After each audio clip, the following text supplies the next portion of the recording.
lisani yafqahu qawli. Terima kasih saya ucapkan kepada tuan pengurusi acara yang bahagia, Tuan Imam, Imam 1, Imam 2, Tuan Bilal, barisan jawatankuasa surau. Ini kan tolan tak boleh dengar ni. Jawatankuasa surau At-Taqwa, Pandan Indah, barisan kepimpinan tempatan di semua peringkat, tuan-tuan dan puan-puan sedang jemaah yang dirahmati Allah sekalian. Bersyukur kita kepada Allah Subhanahu Wa Taala kerana pada malam ini kita berada di dalam taman syurga, memetik-metik buah-buahan di syurga, kerana berada di dalam majlis ilmu yang mana malaikat insya-Allah menaungi kita walau apa pun yang kita buat di dalam majlis ilmu pada malam ini. Jadi malam ni tajuk tidak diberikan, maka tak ada limit lah. Memang ikut suka penceramah lah. Kerana pula lauk udang galah, kena ceramah lama sikit lah. Jadi saya pun rasa seronok lah petangnya kan. Baru 2 hari lepas ke 3 hari lepas saya ceramah ke Ampang Jaya, Majlis Pembenaran Ampang Jaya. Jadi malam ni sini okey lah kan. Jadi malam ni kita semua melihat manusia pada hari ini, kita mempunyai satu krisis jiwa yang sangat ketaruk. Krisis jiwa yang mana ramai orang tercari-cari macam manalah hidup ni. Nampak tenang tapi kusut di dalam. Itu ayat kan hari ni.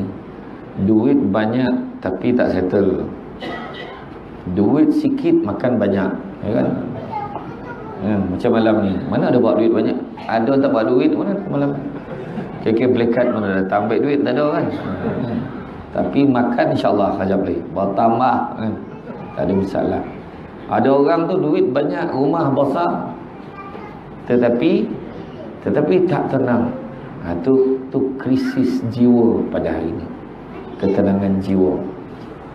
Itu sebab Nabi sebut dulu, sesungguhnya di dalam diri manusia itu ada seketul daging. Jika baik daging itu, maka baiklah seluruh tubuh. Jika buruk tu daging itu, maka buruklah seluruh tubuh. Ketahuilah bahawa sesungguhnya seketul daging itu adalah hati. Jadi penyakit hati, penyakit hati dah selalu saya sebut ada 3. Yang paling biasa tamak, dengki, sombong. Tu 3 normal, semua orang tahu. Buang 3 penyakit ni insya-Allah senang hati. Masalah itulah yang paling susah sekali nak buang. Nak pula hari ni alat bantuan untuk dengki, sombong dan juga tamak ni banyak, mudah, semua ada depan mata. Tu sebab orang dulu-dulu okey, sebab bondo tak banyak, duit memang tak banyak, jadi tak ada nak lagi dengki. Apa yang ada lah mak ayah kita kan. Okey lah tu kan.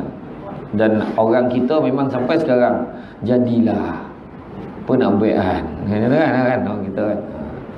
Jadi bondo tu memang menjadi asas dalam tubuh badan kita. Jadi kalau ditanya-tanya lah, ada banyak sebab kenapa hati tak tenang. Kenapa jiwa tu, krisis jiwa tu. Saya ada jumpa dengan seorang tuan guru lah, tuan guru. Saya pernah mengadu masalah yang sama lah. Saya tak tahulah, kadang kita jumpa orang, kita golak-golak ni kan, kita dengan orang-orang campur semua okey, tapi hati ni tak tahu apa masalah, ada benda tak settle. Pernah tak rasa macam tu? Saya selalu tu kan, selalu macam tu. Nak pula time nampak perempuan lagi lah, entah apa hal lagi kan. Oh ma kan, tengok rumah ya Allah apa hal ni kan, macam tu kan. Kita boleh tahu riak muka tu kan. Jadi kadang-kadang apa, jadi tuan guru ni kata amalkan lempek perkara, amal lempek perkara insya-Allah. Nah, tapi sebelum nak bagi lempek perkara ni kan, nak tengok apa masalah penyakit hati kita. Biasanya ada 7 perkara. Biasanya ada 7 perkara menyebabkan hati kita ni tak tenang. Nombor satu, masalah yang paling besar sekali apa dia? Susah nak minta maaf dan susah nak maafkan orang. Satu penyakit yang paling besar. Tanya balik. Kadang-kadang dia punya marah kan. Dan orang bodoh lain, dan orang lain dia tak kisah. Tapi dengan dia tak dapat. Dan sampai bila-bila dan tak maafkan dia. Tu ayat orang kita. Kecuali masyarakat di Pandan Indah. Ayat dia kan. Kaedah tu kan. Dia susah nak minta maaf dan susah nak maafkan orang. Kadang-kadang orang tu minta maaf, cakap senang lah, tak rasa. Tu ayat dia. Sedangkan Nabi aja suruh minta maaf. Malahan Nabi ni bukannya minta maaf ya. Nabi boleh minta maaf untuk orang lain. Nabi sanggup terima hukuman untuk orang lain. Tu Nabi. Pernah sekali Nabi pergi berjalan-jalan, Nabi ternampak kat pasar seorang budak menangis. Budak ni hamba sahaya, dia hamba kepada adalah tuan Kenapa? Sedih Nabi tengok dia. Kenapa? Duit aku hilang kata. Duit hilang berapa? Nabi pun bagi ganti. Senyap dia. Nabi pun jalan. Tengok nangis lagi. Tengok jumpa budak tu lagi. Masih nangis. Kenapa? Aku takut aku kena rotan sebab aku dah lambat balik dia tu. Nabi kata tak apa, mari ikut aku pergi. Bila pergi sampai dekat rumah, mana ni rumahnya? Ni rumah. Nabi pun bagi salam. Assalamualaikum warahmatullahi. Tak jawab. Assalamualaikum warahmatullahi pun tak jawab. Kali ketiga, Assalamualaikum warahmatullahi pun jawab. Waalaikumsalam warahmatullahi. Pasal ni ada beberapa orang perempuan. Rupanya tuan kepada budak ni perempuan. Bila keluar, kenapa kau lambat bagi salam? Kau tak dengar kau bagi salam? Sesungguhnya kami dengar kamu memberi salam ya Rasulullah. Habis kenapa lambat? Kami saja biarkan kamu mendoakan kami banyak kali. Dia jawab sampai kali ketiga baru dia jawab. Jadi bila kali ketiga tu, Nabi pun cerita, ni budak ni dia takut nak balik. Sebab takut nanti kau hukum dia kerana dia lambat balik. Dia takut kena rotan. Boleh tak kau janji supaya jangan rotan dia? Ataupun kalau kau nak rotan juga, kau rotanlah aku. Nabi siap angket kan ni, suruh rotan Nabi. Bayang, Nabi minta maaf bagi pihak orang, dia lembek, dan Nabi sanggup terima hukuman bagi pihak orang. Bayangkan punya lembut. Menangis perempuan tu, tak apa ya Rasulullah. Malahan Nabi siap, perempuan tu siap merdekakan budak tu. Macam tu sekali lah Nabi. Lembut hati Nabi ni, memaafkan. Surakah, dia ni memang bercita-cita nak bunuh Nabi. Sebab buat Quraisy ni tawarkan duit kalau kau dapat bunuh Nabi. Dia naik kuda kan. Tak kenapa roket nak sampai kat Nabi tersungkur. Bila tersungkur, Nabi kata, yalah, Nabi tahu dia nak bunuh dia, Nabi biar. Kali kedua pun macam tu, tersungkur. Kuda tu mesti jatuh. Roket-roket sampai kat Nabi, jatuh kuda tu, tergelincir lagi orang. Akhirnya setelah banyak kali sudah ponek dia tersungkur, dan Nabi, kalau kita lepas tersungkur memang terpijak kan. Tapi Nabi tak, Nabi maafkan dia. Bila Nabi maafkan dia, akhirnya dia pun surrender masuk Islam ni. Begitu juga dengan Daksur. Nama Daksur ni dia pun nak bunuh Nabi. Dan sekali dia ambil pedang dia, letak dekat leher Nabi ni. Sekarang siapa yang akan selamatkan kau, wahai Muhammad? Nabi senyum, Nabi jawab, Allah mengelotak tubuh badan dia. Bila mengelotak, jatuh pedang tu. Nabi pula ambil pedang tu. Tapi Nabi senyum meletak. Sekarang siapa akan selamatkan kau? Tak ada siapa. Tak apa, aku maafkan kau. Dia letak, Nabi tinggalkan. Dia sebabkan kasih sayang Nabi, langsung masuk Islam. Nabi tak balik, kita cubalah kena pelompang sikit ni tengok. Tak sengaja pap la ilaha illallah dan pantang batu orang musik pipi dia ni. Contohlah kan. Tu Nabi.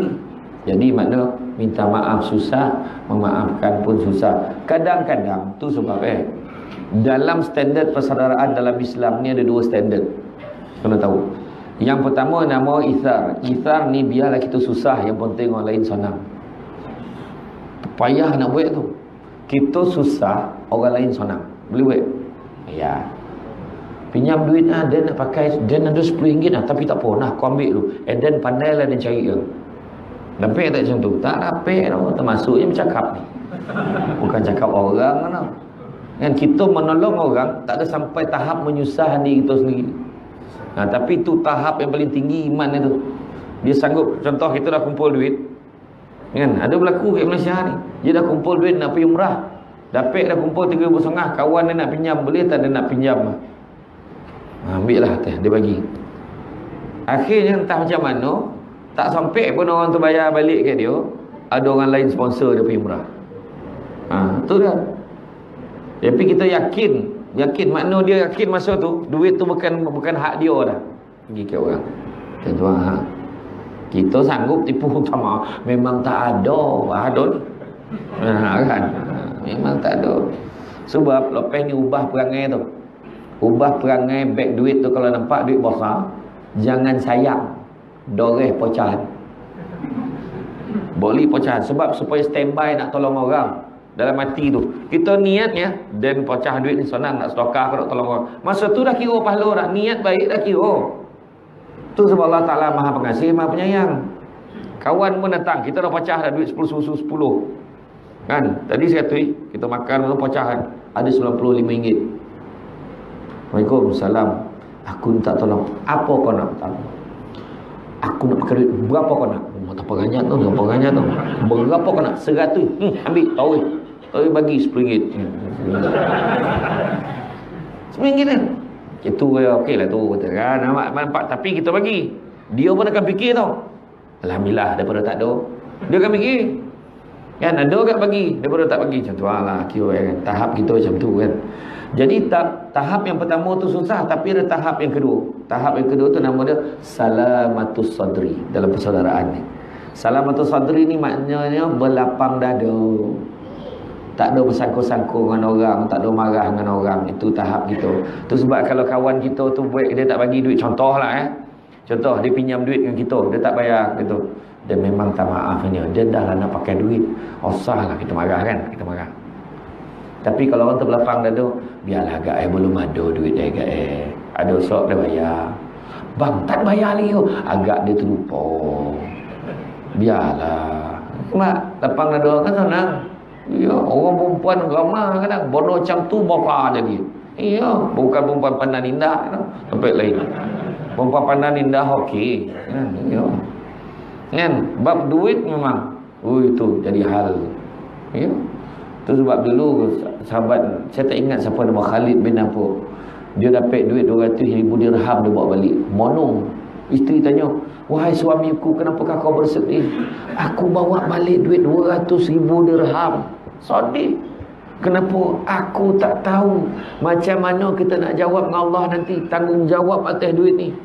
Mana kita belanjakan, mana kita nak belanjakan duit ni. Besok Allah Ta'ala pertanggungjawabkan setiap satu dirham yang kita belanjakan. Jangan risau wahai suamiku. Maka isteri dia panggil orang-orang miskin, anak-anak yatim, bagi semua sikit, bagi. Akhirnya habis, baru senyum lelaki. Nampak? Nak tunjukkan apa? Daripada zaman Nabi main sahabat sampai zamannya, perempuan main peranan untuk settlekan hal duit ni. Nampak? Kalau duit banyak, tak tahu nak buat apa, jangan risau. Jangan risau bang, tahulah saya belanja tahu kan. Contoh lah kan. Contoh. Jadi makna kata jangan lapang dada. Lapang dada. Ya? Minta maaf dan juga memaafkan. Dan ayat yang sekarang selalu kita cakap, kau dimaafkanlah dia, sedangkan Nabi pun ampunkan umat. Itu selalu sebut. Dan ramai juga yang menjawab macam ni, itu Nabi dan bukan Nabi je. Kalau dengar kat Nabi, koci hati Nabi. Nabi buat baik, Nabi buat macam-macam, sampai keluar ayat, laqad kana lakum fi rasulillahi uswatul hasanah liman kana yarjullaha wal yawmal akhir wa zakarullaha katsira. Sesungguhnya Rasulullah tu contoh ikutan terbaik. Kita sebut tadi tujuan kita biar dia maafkan sahabatnya sebab dia ni tujuannya baik. Kata kan? Sebab Nabi tadi memang contoh ikutan terbaik. Kenapa tak nak ikut? Kenapa nak ikut yang tahu-tahu ke? Nak dengar, kalau dan jadi kau dan tak bagi can, kau jangan. Tu wakil setan. Setan ada wakil dalam masyarakat ni. Kau tak payah tau, kau biar, kau jangan mengalah. Wah, dia lah cakap. Tu wakil-wakil dia tu. Tapi orang yang baik dia akan cakap, sabarlah, kau maafkanlah dia, lagi senang jiwa kau. Iya, kita maafkan dia, dia minjam kita, dia tak bayar kan, dia tak bayar, yang tu ada kategori yang lain. Dia tak nak bayar, kita maafkan dia, sudah yang tenang kita. Tak ada hal, ada duit ada, tak bayar sudah ada. Dia tu nampak kita nak lagi, sebab dia tak tenang. Nampak tak? Ya, macam tu lah. Hari ni adalah zaman ni orang yang memberi pinjam malu pada orang yang meminjam. Kita tak tahu macam mana nak minta ke orang yang pinjam dengan kita tu. Dia buat dek je. Yang paling best sekali, nak tanya apa? Bila kau nak bayar duit dia? Ada kau nak pinjam dengan kau? Tu tak tahan tu. Yang tu tak. Soalan tu yang paling bisau tu. Masuk pinjam marin, kau main panjang karangan kan nak nyampai hujung nak meminjam tu. Bila kita cakap, tahu perangan pertama dah cakap, ada kau nak pinjam? Masa bila dia nak bayar dah. Tu ayat yang paling best. Tak apalah, kalau kau tak ingat tak apalah. Dan ada simpan lah. CCTV Mahden pun ada. Contoh kan. Tu yang pertama. Dan ingat, dalam memaafkan tu, saya nak beritahu dalam masyarakat, bila minta maaf tak ada syarat. Minta maaf, nak berbaiklah, nak berdamai, tak ada syarat. Baiklah. Dan boleh maafkan dia dengan syarat. Tu memang tak nak baik tu. Saya cakap saya. Walaupun orang ikut syarat dia tu, tetap tak baik. Saya cakap saya. Sebab cerita lapang dada tadi. Dan minta maaf lah, dan kahwin dengan janda kau tu. Dan takkan maaf dia. Dan terasuh dia, terasuh. Marin yang kau pergi bercerai bini kau, apa? Kat Seremban ada satu kes. Dia 10-11 tahun lepas, orang tua dia marah bini. Kau cuba lah tak pasang baik nyamuk. Kau tak pasang baik nyamuk, jatuh talak. Dia kata tu. Bini cakap, yalah, lepas masak kan pasang lah. Lepas masak, konek, tololap, pagi sok bersoda. Jatuh tak talak? Jatuh. Kan? Tanya balik niat ni, memang jatuh. Maksud kau tu bila? Malam ni lah. Malam tu jatuh. Laki 65 tahun, bini 60 tahun. Tak berbaloi betul. Pergi ke pejabat agama, ustaz tu tanya, apa kono corai ni cik? Itulah nak rujuk lah apa sebab baik nyamuk. La ilaha illallah. Sebab tak kukuh langsung kan. Tak ada syarat. Lagi satu, kalau kita minta maaf, ikhlas, contohlah kan, kita bergaduh dengan orang, kita minta maaf. Bila kita minta maaf dengan orang, saya minta maaf banyak ya, apa semua. Yalah, dia kata macam tu. Kalau orang tu tak maaf kan, kita ni dah settle, dia dengan Allah Ta'ala tak settle. Tergantung lah. Tu lah kita sebab kena ikhlas. Tu sebab pandang minta maaf tu, pandang tu, saya minta maaf banyak lah, kalau poluk-poluk. Ya, ingat tu. Tu sebab kan, 3 benda tu Allah Ta'ala tekan tanya. Nikmat, amanah, ketiga silaturahim. Nikmat, tanya nikmat kita. Yang kedua, amanah, apa tanggungjawab kita, kerja kita, tugas kita sebagai ketua, sebagai imam, sebagai apa, sebagai bendahari, sebagai pengurusi surau, sebagai ketua lorong, ketua belia ke. Jangan main-main tau. Ketua belia jaga kenduri dia tak datang, sesaja tak datang. Amanah tanya, jangan cakap. Kau ingat kocik-kocik tak tanya. Kerja pejabat kan, kerja pejabat swasta, bukan kerja kerajaan pun, kerja swasta. Macam Porto State tu, Porto State pejabat tu guna untuk Porto State minit mesyuarat penduduk. Dah tak amanah dah tu. Pen pejabat bawa balik rumah, bagi anak pakai, tak amanah. Kocik-kocik macam tu pun tanya, ini kan pula jawatan menteri. Ya, saya kata, memang iya jawatan tak kisahlah, sebagai ketua semua tanya. Wakil rakyat tak kira lah, dia pembangkang ke, dia kerajaan ke, semua tanya. Kan? Jangan main-main. Jangan risau, ni tahun ni, jangan risau. Dia heran tau, dia heran. 2 minggu boleh hari-hari ada. Tapi tiba-tiba hilang 5 tahun. Ni dah musim ni musim ya. 2 minggu kempen, hari-hari datang kampung, tak ada masalah. Lepas dah pegang jawatan 5 tahun huyung. Lah, sibuk lah, jam-jamnya. Menyampah tengok Tapi ini saya merujuk pada pilihan raya di Afrika, bukan Malaysia. Okey ya. Jadi makna kata bila minta maaf tadi macam tu dia. Dan yang kedua tadi cerita tentang amanah. Yang ketiga silaturahim. Barang siapa yang memutuskan silaturahim, tergantung amalannya. Allah Ta'ala tak terima. Kita beramal banyak, tergantung kena hang, tak sampai teh. Tentulah kira jangan memutuskan silaturahim. Pernah sekali Nabi jalan, nampak sekumpulan orang duduk. Nabi kata, barang siapa yang memutuskan silaturahim, sila tinggalkan majlis ini. Bangun seorang pemuda, bangun tahu dia cari makcik sebab dia ingat dia pernah putuskan hubungan dengan makcik. Dia sadar Nabi rujuk kat dia. Peter datang, dia jumpa Nabi. Ya Rasulullah, aku dah pun minta maaf pada makcik aku dah berbaik dengan makcik aku. Nabi kata, kalau kamu memutuskan silaturahim, bala tu bukan jatuh kat kau ya, tapi seluruh kaum tu akan dapat. Macam tu. Tu sebab kita boleh nampak bila bergaduh sesama masyarakat, payah semua masyarakat tu. Bergaduh ketua, contohlah ketua kampung dengan ketua lorong bergaduh. Contohlah kan, tak ngam ni, tak nyana. Pengurusi KRT ketua kampung contoh. Bergaduh, dua-dua kita baik dengan dia, kan payah nak jumpa dia, kau jumpa dia. Payah. Akhirnya seorang pilihnya ni, kejap ni dah tak ngam, ni tak ngam, pecah-pecah. Macam tu berlaku. Tu sebab sampai hari ni kita tak boleh nak tiba Yahudi tu. Yahudi tu secoet tak secoet, tak ramai, sekelumit ya, tak ramai orang ada, tapi sebab apa dia kuat? Sebab dia bersatu. Orang kita ni tak ada dah. Boleh bergaduh benar-benar kecil pun boleh gaduh. Allahu Akbar. Ni kalau tak kena gaya kat surau pun boleh masuk air tu, masuk air. Malam gang, lepas ni kan makan jamu bagi seorang sikit. Tukang masak yang beriau tang siang tadi, sudah mihun untuk dia tak ada. Dia beriau pada siang tadi. Mampulah dan tak nak tolong ni dah kata. Tapi buku-buku dia punya tak ada. Bayangkan. Tapi sini taklah, tempat lain. Tapi bukan mihun kan malam ni kan?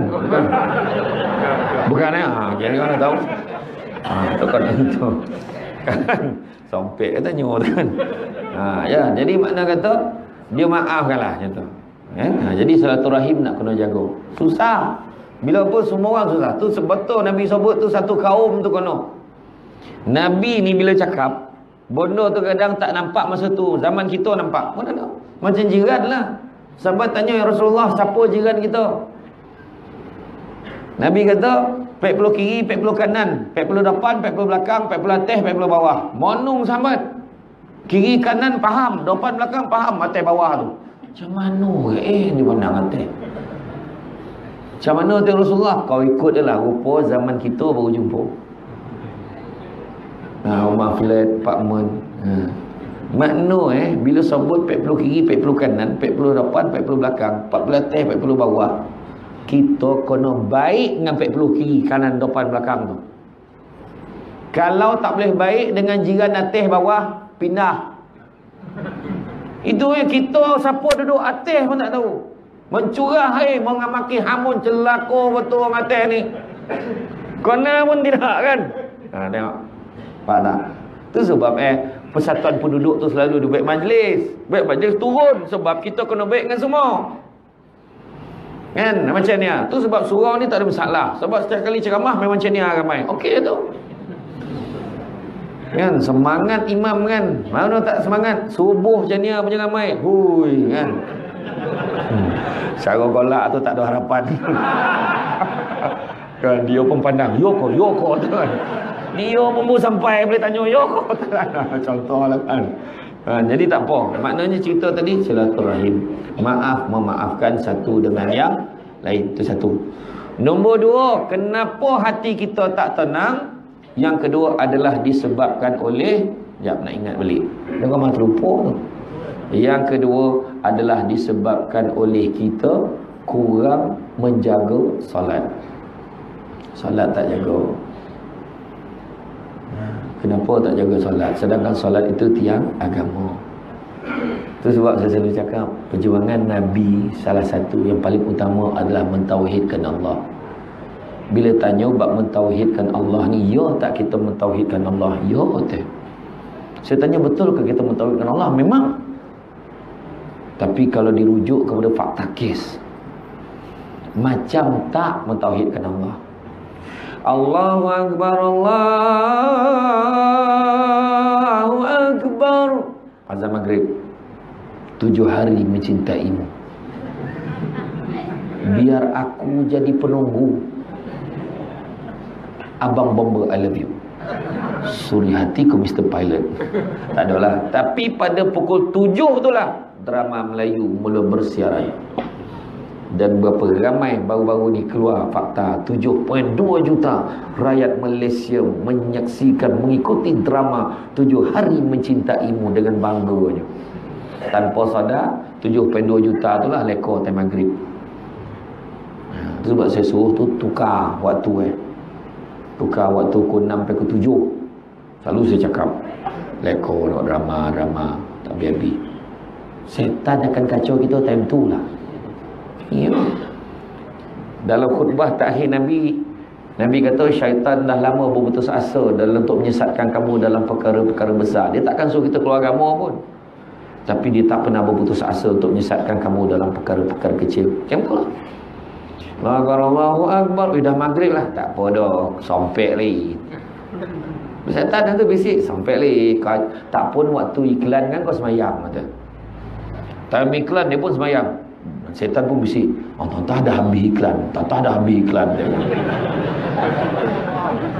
Itu macam cowboy semayang kan. Dah mula.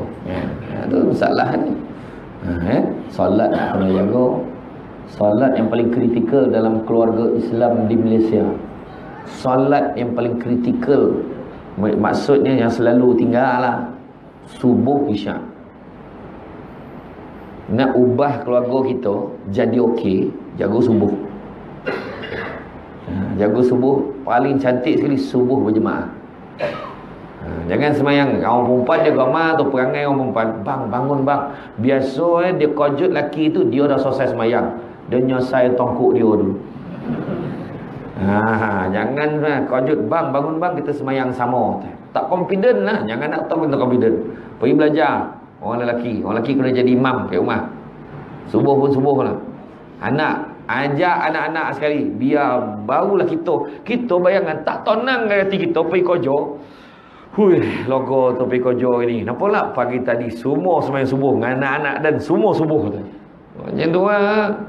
Lepas tu anak kita pula, ya Allah, komplain, abah semayang subuh tak semangat. Mana nak semangat? Masuk bilik air, kumur-kumur, ambil wuduk tu jadi imam. Allahu Akbar. Bismillahirrahmanirrahim. Alhamdulillah Rabbil Alamin. Waladhdallin. Tiba-tiba dah waladhdallin. Ayo, dia skip lah kan? Sebab dia ngantuk. Masuk, mandi, gosok gigi, semua segarkan badan. Lepas tu barulah fresh. Lurus rapatkan saf. Bapak hebat. Allahu Akbar. Bismillahirrahmanirrahim. Barulah bini tu suamiku dalam hati kan. Anak pun hari-hari dipaksa-paksa. Payah nak kojut anak kan. Senang ya. Kojut teknik mengojut anak dengan anak mak mentua. Faham? Laki kita lah anak mak mentua tu. Cara kojut seolah-olah rumah terbakar. Bangun api. Tu bangun. Api mana api? Api neraka. Macam tu cakap. Macam tu cakap. Biar dia bangun. Apa ya hawana kan? Macam tu kaedah kojut. Lepas tu semayang subuh. Tanpa sadar, manalah tahu dengan izin Allah. Bila kita meninggal besok, anak-anak kita dah kahwin. Yang kita subuh sesama nak. Boleh bang? Suka sangat. Bukan apa. Arwah abah-abang dulu tak pernah tinggal semayang subuh, mesti semayang sama. Abah selalu cakap, nak selamat hidup, jangan tinggal subuh jemaah. Ya yang dapat saham gitu dalam kubur. Dia anak ikut. Kita bagi anak kita ilmu tau. Benda yang untuk diikut. Kadang benda sikit dia tanya, mak, kalau baca tahiyat kan, macam masa bila nak angkat jari tu, mak? Mana sekocik dia? Wah, senang ya. Asyhadu an la ilaha illallah. Oh, lepas tu dia sampailah kat orang lain. Dia belajar tu daripada kita. Dia percaya yang apa kita buat tu. Setiap kali dia buat sebab dia ingat apa kita ajar, apa pahala. Mak. Tapi kan tengok ada acik sebelah tu masa sembahyang tu caca-caca-nia jari, caca-caca-nia. Tu kau tanyalah dia apa sebab tak dapat nak jawab tu dah. Caca-caca-nia dia siap suluh caca-caca-nia tunjukkan. Jangan ada orang dia ikut mana imam duduk tu. Dia ada imam sini lah, imam seorang kan ada. Macam-macam orang ni kan. Tapi kita ajar anak, jangan ajar benda tak elok. Kan abah marin mana joget lambat tak pergi cerita kan anak kan. Anak pula makna boleh lah pergi joget lambat ni, nampak. Kita yang bagi saham cara tak sengaja, saham akhirat, saham yang tak elok. Nampak jaga solat ni tiang agama. Nabi sendiri kalau kita tengok apa pun Nabi sebut solat. Khutbah terakhir Nabi pun Nabi sebut sembahlah Allah, dirikanlah solat 5 waktu. Bayangkan Nabi dah minta banyak kali masa Isra Mi'raj. Peristiwa Mi'raj Nabi 9 kali naik turun minta diskaun dengan Allah Ta'ala waktu semayang. Daripada berapa waktu? 50 waktu naik turun 9 kali naik turun, akhirnya tinggal 5. Itu pun Nabi Musa kata, kau naiklah, tak terbuat umat kau dah. Malu dah aku. Malu. Biarlah 5 lah. Bersaksilah wahai Muhammad, 5 waktu ni pun boleh umat kau nak buat. Itu ada yang cakap tu, Nabi patut kena naik sekali lagi je. Itu akal tak nak semayang tu, kau hajar betul. Nombor telefon nak berburak dengan Allah, nak berkomunikasi dengan Allah, 2 empek, 3 empek. Jangan lupa nombor tu. Kalau empek, 3 empek tak sampai. Kan? Pek je. Tak sampai. Zuhur asar sebab pergi kerja, malu dengan orang dia pergi semayang. Empek ada pek tak sampai tu. Macam pergi haji lah, pergi umrah. Saya nak tanya. Kan? Kita pergi umrah kan? Okey. Kalau tak cukup syarat, kena apa?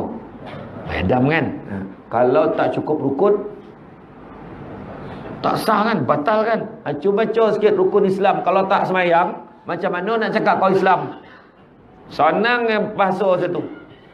Macam tu tak kulan berani mengaku Islam, semayang tidak. Kan? Dia lagi torok period daripada perempuan. Kadang ada perempuan tu banyak poning tengok lelaki lah, bocor kan, bodoh kan. Sian betul tengok lelaki dia. Dah apa jenis pakai pad pun tak tahu. Dia 1 tahun period kan. Tak tangan-tangan. Kan ilah tahu betul kan. Jaga. Tu cerita tiang agama tu solat nak kena jaga. Yang ketiga, pucuk hati tak tenang apa. Kadang-kadang makan benda haram tanpa sedar. Yang sedar tu tahu. Rasuah tahu. Benda tu minum arak tahu. Judi tahu. Tapi contoh kadang-kadang benda yang subhat ni, benda yang nipih-nipih ni. Contoh pergi kerja. Kalau dia kau makan rezeki haram ni. Pula dan kerja makan gaji bulan-bulan masuk bila dan makan gaji haram. Tak ada duit haram. Tak sedar. Pergi kerja gaji sama, tapi kerja beza-beza. Orang tu kerja daripada pagi sampai petang. Kau minum terdarah sampai petang. Minum. Pagi sampai pejabat kadang-kadang tengok handphone lu. Ada tak dalam senarai tugas tak masuk handphone tu? Siap tulis dah WhatsApp time kerja. Hai, sunyi je grup hari ni. Apa kerja kau? Dalam grup WhatsApp beria berbalih-balih time kerja. Masuk ke dalam senarai tugas tak masuk. Orang dulu-dulu masuk mula-mula pakai handphone, pergi kerja off handphone, simpan dalam laci. Nak telefon kita hal emergency saja. Telefon main office. Siapa cakap boleh telefon time kerja? Contoh kan. Tak sadar. Tu sebab termasuk yang cakapnya. Bayangkanlah saya cakap, Assalamualaikum. Jadi pada hari ni saya balik WhatsApp. Jap Lepas tu ceramah balik, pokok ceramah ambil balik WhatsApp je kan. Entah. Kan. Lepas tu pergi minum. Weh, pukul 9 nak minum kat mana? Minum. Saya minum kan, dia memang ada halaqah grup minum itu. Ketua bergantung pada siapa buat kereta tu ketua. Hari ni tak ada dah. Kita kerja kat Pandan Indah, asyik-asyik minum kat sini je. Tukar tempat lain. Mana nak minum ni? Kita minum kat Seremban. Mak Seremban minum. Pergi minum 1 jam balik sampai pejabat kumpul, jumpa lah orang kampung. Ya Allah, kau kerja sini ke? Dah lama ke sini? Dah lama dah. Minum dia 15 lepas minum. Yang ada lah kau tarik minum lagi. Tengah hari jemput budak balik sekolah. Belum kerja ni dah. Kau jemput budak balik sekolah, balik kedua tak balik dah. Kau dekat ketiga masuk pejabat, orang tak tanya tahu betul jam Pandan Indah ni. Masa bila tak jam Pandan Indah ni? Dia time subuh dengan apa yang tak jam ni? Kan? Lepas tu minum potang nak lagi. Minum baru masuk dan poning ni ponek, jam teruk, jom minum lagi. Sampai pukul 4 sampai kat meja baru nak start kerja. Hui, dah pukul 4. Ya Allah, tak terasa betul kerja. Memanglah. Tiba-tiba dah pukul 4 dia kata. Dah mood nak balik. Nampak? Lepas tu kita boleh cakap rezeki kita halal. Nampak tak? Tu sebab tu sebab Timbalan Mufti Negeri Sembilan Ustaz Nur Azamir beritahu, persoalan nak kita tanya pada hari ini adalah bagaimanakah nak menghalalkan rezeki yang kita makan. Tengok balik sebenarnya tugas kita baiknya. Duit yang bukan tu klaim lagi. Kan? Klaim benda yang tak ada. Asal mileage kau lebih tinggi daripada dia. Wahapa tompek yang sama. Kemudian tak tahu jalan dan pusing roundabout tu 3 kali. Contoh kan. Ada seorang staff saya dulu masa saya kerja kat Seremban. Dia break overtime. Dia dah nak pension. 2 tahun terakhir dia break overtime setiap hari pukul 10 sampai pukul 10 malam. Saya tanya dia, wah Cik Aziz, overtime setiap malam pukul 10 malam. Banyaklah duit overtime ni. Tak tuan. Saya 2 tahun ni memang saya overtime sampai pukul 10 malam dan saya tak claim dia. Kenapa pula? Takut-takut dulu ada yang terlebih terkurang. Mana biarlah. Mungkin saya boleh bayar dengan cara ni dia tu. Lagi satu tompek kerja ni lah. Saya dulu dapat buat loan dengan bank. Saya dapat buat ni membesarkan anak saya masuk universiti. Saya dapat beli rumah. Saya dapat ni.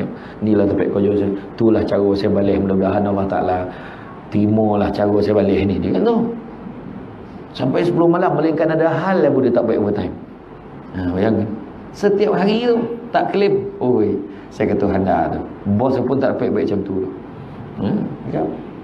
Tu yang rezeki yang haram tu. Aku dah jaga. Itu sebab dulu Ibrahim Adham pernah didatangi oleh seorang lelaki.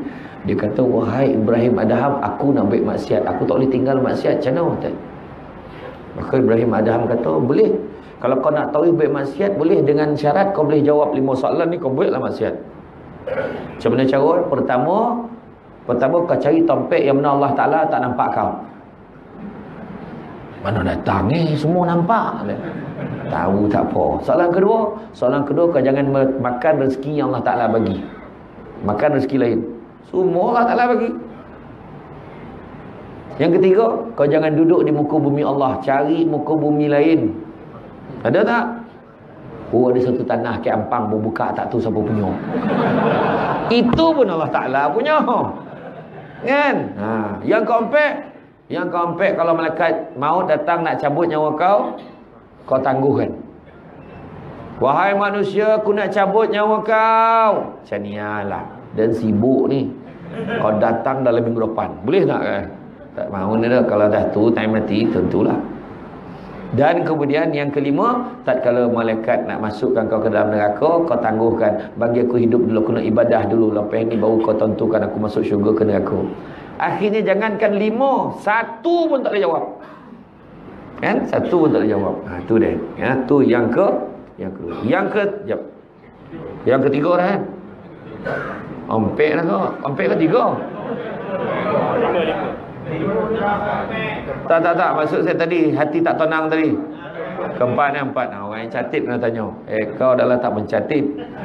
Saya tu khabar. Pek 5 tu. Tak, dia bukan apa, sangka baik lah, sangka baik. Dia yang zaman Nabi makin ada seorang yang hafal kata-kata Nabi ni, ayat Nabi. Tahu hafal, simpan kepala. Nama Abu Hurairah. Ni kira geng-geng Abu Hurairah lah kira orang. Enggak lah, cuba tanya orang mengangung. Yang pertama tadi, ulang balik. Yang pertama tadi, sebab susah nak maafkan orang. Yang kedua, sebab dia tak jaga solat. Yang ketiga, sebab makan benda yang haram. Okey, yang keempat adalah daripada aspek hutang. Hutang tadi saya sebut tadi. Hutang tak bayar, rasa tak tenang. Hutang ni bukan duit itu sebenarnya. Macam-macam hutang. Dan janji dan akan pastikan kau baik dengan dia. Contohlah kan. Itu hutang tu. Walaupun bukan bentuk sifat duit. Memang tak tenang jiwa orang mukmin sekiranya dia berhutang. Bila sebut tentang hutang ni kan, sebut tentang hutang, ada dua kategori. Ada orang tu kategori tak boleh bayar, memang tak boleh bayar. Dan ada satu kategori lagi sengaja tak nak bayar. Elakkan jadi kategori yang sengaja tak nak bayar. Sebab barang siapa yang tak nak bayar, dia akan dihimpunkan akhirat kelak di kalangan pencuri. Orang yang pencuri perompak ni, dia duduk dalam kategori tu ke akhirat so. Itu sebabnya. Jangan kita. Sebab apa? Bila kita berhutang, ada kalanya kita sebenarnya tanpa sadar kita mengambil hak orang lain. Hari ni berapa ramai orang minjam duit tapi tak bayar, saja tak nak bayar. Ada. Budak yang pergi belajar tu, minjam duit apa semua. Yang kesian tak saya marah tu bukan sebab pinjam tu tak nak bayar, kesian kat penjamin. Kan? Berapa ramai pensyarah saya tu nak pergi luar negara tak lepas padahal dia jaminan orang. Jaminkan anak saudara, jaminkan anak buah. Sudah yang anak buah belajar luar negara, bukan yang tak bayar, tak balik Malaysia pun. Duit melampuh. Macam mana nak tenang, dia tu pun tak tenang, kita pun tak tenang. Kan? Tapi tengok hutang lah. Abang makin dah janji, kalau dia laki tak ada, abang kan bela dia. Jadi sekarang macam mana kata kau? Ni nampak kata kan. Lain macam hutang tak dengar kau macam malam tadi tu kira hutang tu hutang cakap deh. Tak ada. Abang banyak hutang, apalah hutang janda sampai sebilo tak tanya saya pun tiba-tiba nak bela janda tu pula. Kau ni, kita kena sayang janda-janda ni. Kan contohlah kan. Jadi makna kata kita sebut tentang hutang, duit. Benda tu pun boleh menyebabkan hati kita tidak tenang. Seterusnya yang menyebabkan hati kita tidak tenang adalah disebabkan, jangan ingat balik. So lama terlupa lah sekarang, tak faham aja. Yang kelima dah kan. Yang kelima sebab tak ingat mati. Nak ingat mati memang kena kalau nak tenang memang kena ingat mati. Sebab orang yang ingat mati ni Allah Ta'ala akan muliakan dia dengan tiga hal. Apa dia? Yang pertama, dia tidak akan melengah-lengahkan taubatnya. Yang kedua, dia akan bersyukur dengan apa yang ada. Dan yang ketiga, dia akan rajin beribadah kepada Allah. Itu dia. Itu sebab orang yang ingat mati dia akan tenang. Dia taubat, dia hati tenang, dia tak ada fikir lain lah. Pergi surau masjid. Kan Abu Laits kata jaga tujuh perkara.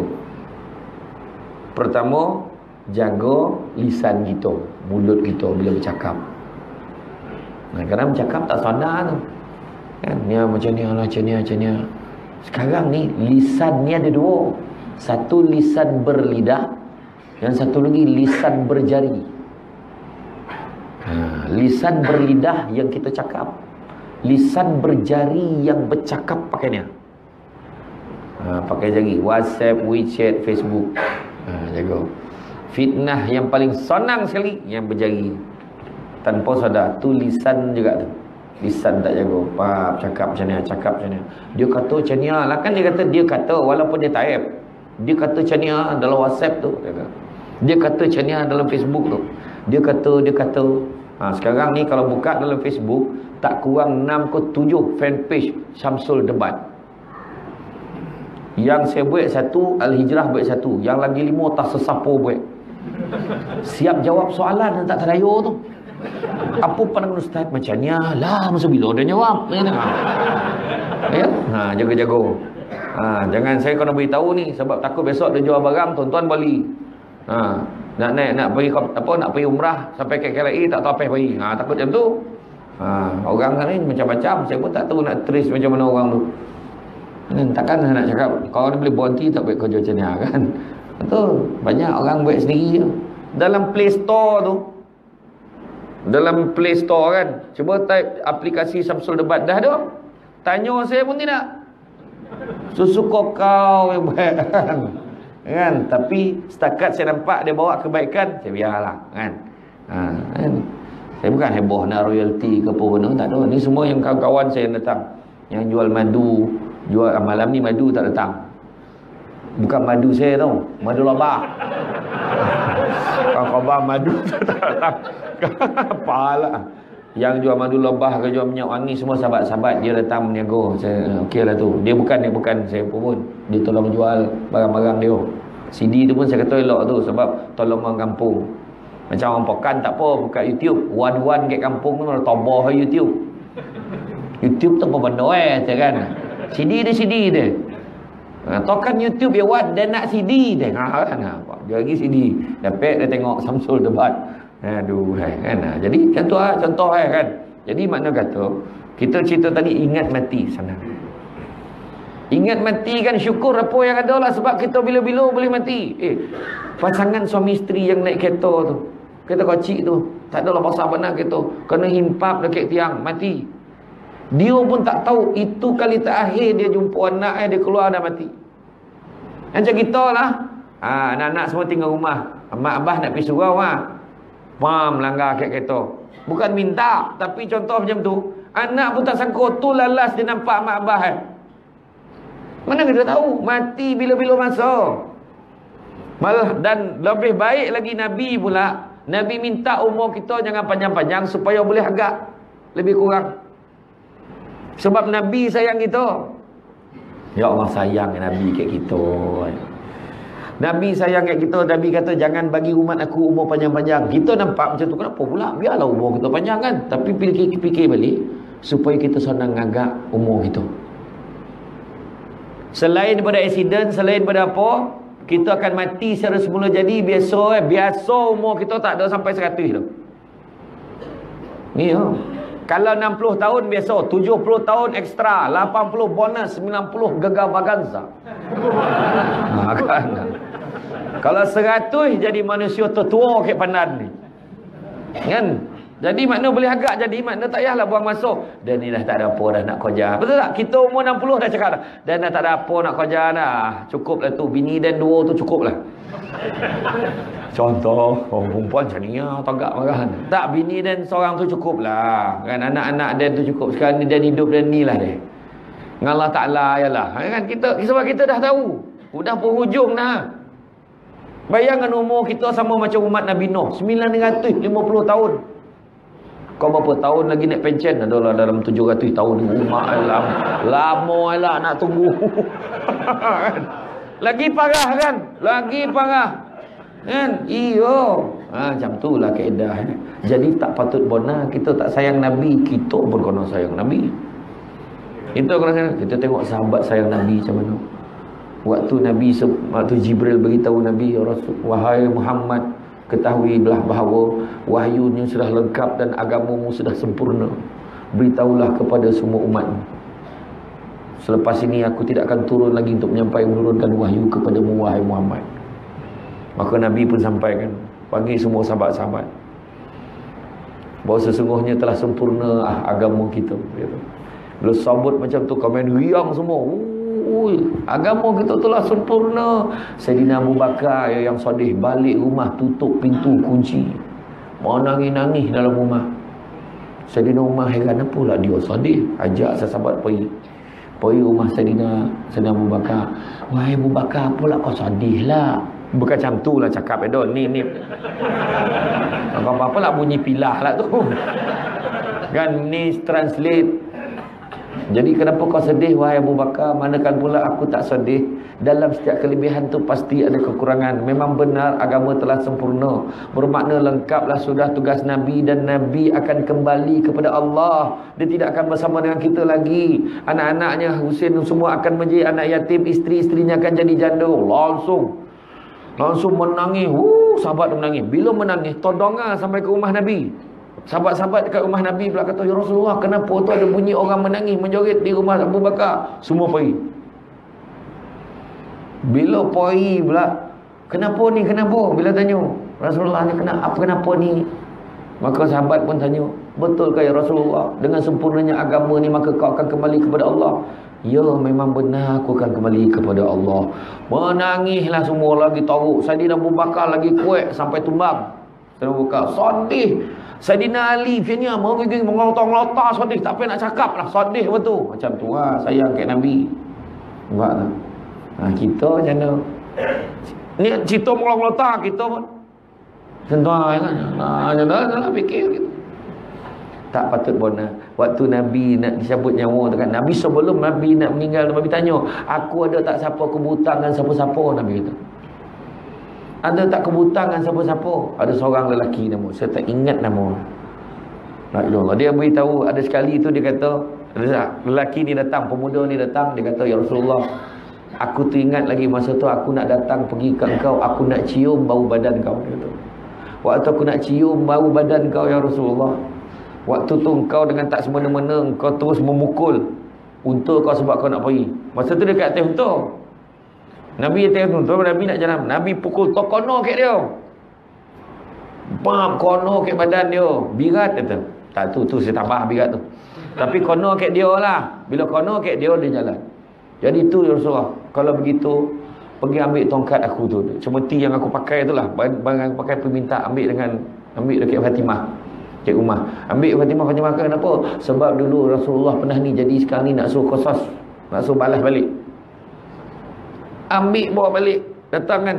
Masa tu Abu Bakar kata, macam ni lah, kau janganlah pukul Nabi, pukul aku. Contoh. Lepas tu tak, mesti Nabi tu. Pemuda ni cakap, semua macam sedih lah, menangis-nangis ni. Saidina Ali kata, kau pukul aku. Kemudian anak cucu Nabi pula datang, biarlah kami, kau pukul aku samalah seperti kau pukul Rasulullah, kau pukul aku. Menangis-nangis semua dah. Lepas itu Rasulullah tak, Rasulullah kata biar dia pukul aku. Rasulullah dah angkat dah baju Rasulullah, menangis-nangis semua, tak dapat nak cakap lah, sedih. Sudah dia dah dapat tu kan, dia tahu pergi ke Nabi, dicium Nabi tu. Dicium badan Nabi tu. Bila cium badan Nabi tu, dia kata, aku sebenarnya bukan nak balas pun, aku nak cium kau daripada dulu. Tu yang sebenarnya aku nak tu. Lepas tu Nabi kata, bersaksilah siapa nak masuk syurga, tengok dia hutan. Tengok muka dia sampai masuk syurga masa tu. Bila Nabi sebut, semua orang pun, semua peluk dia, cium dia masa tu. Nak tunjukkan kasih sayang pada Nabi kita macam mana. Kau sayang Nabi, tapi sunnah Nabi pun tak baik. Sunnah Nabi, apa yang paling senang pun tak nak buat. Sunnah Nabi senang-senang tu buat, senyum sunnah Nabi. Pun payah belagak sana, senyum. Kan? Senyum. Apa lagi? Bagi salam, sunnah Nabi. Nabi dengan sahabat Nabi bagi salam dulu tau. Bukan kira dia ketua tak ketua, dia ketua dia bagi salam dulu. Tak menjatuhkan maruah apa. Ini baru jadi ketua. Pula dan nak bagi salam kat kau bagi salam kat dan ni. Nabi bagi salam, sampaikan sahabat-sahabat punya geram, dia lah nak bagi salam kat Nabi, tak dapat. Setiap kali berbual kan semua dah target ni, nak bagi salam. Mesti Nabi bagi salam dulu. Sampai satu peristiwa seorang sahabat menyuruh balik tiang. Menyuruh kat balik tiang sebab nak pastikan dia dapat bagi salam. Baru dia nak sogah Nabi, Assalamualaikum. Nabi bagi salam tak? Tak dapat dah. Susah benar lah. Senang, tu pun tak buat. Istighfar pun tak buat. Berwuduk sepanjang masa, lagilah kontut tak baby. Kan? Itu sunnah Nabi. Nabi akan sentiasa berwuduk. Sebab bila kita berwuduk, kita dalam mood nak salat tau. Bila nak salat, kita akan jaga diri kita daripada buat benda-benda tak elok. Tu kan? Nampak tak? Okeylah, tu pun payahlah. Menterarah, la ilaha illallah. Menterarah makan. Kan? Makan apa? Buah tamar, buah kurma. Makan tak buah kurma? Bila makan? Puasa. Ijma' ulama' semua sependapat, bulan puasa lah kita makan. Aduh, hai. Makan lah buat bulan puasa, mulalah nazak kawan tu. Yusuf tayo. Kan nazak punya tu. Yusuf tayo. Raya yang meninggal. Nak sonyap tak bunyi ni dah.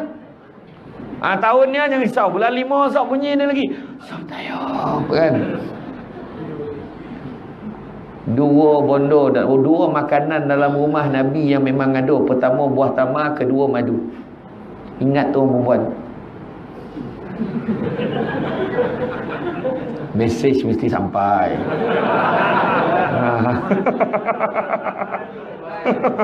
Madu loba. Orang perempuan biar torang cakap tu.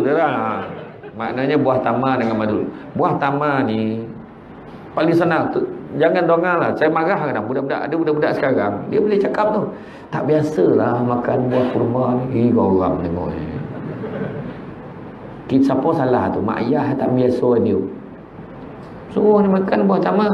Lepas tu pagi raya ada yang cakap tu.